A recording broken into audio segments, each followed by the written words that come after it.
নমস্কার বন্ধুরা, আমাদের বাড়ির কুমড়ো গাছে একটা বড় কুমড়ো হয়েছিল আর সেটা কিন্তু পেকেও গেছে।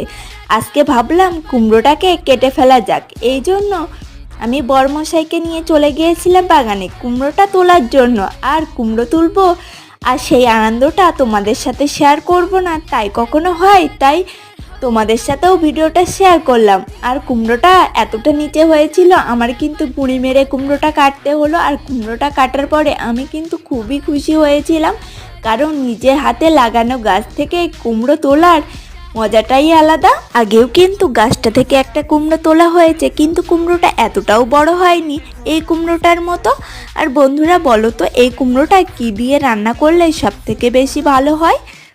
তোমাদের কমেন্টের আশায় থাকলাম। আর এখানে দেখো আরও অনেক জালি পড়েছিল, ভুমরার জন্য নাড়া দিয়ে ঢাকা আছে। আর আমি বাড়ি যাই, সকলে ভালো থেকো, বাই।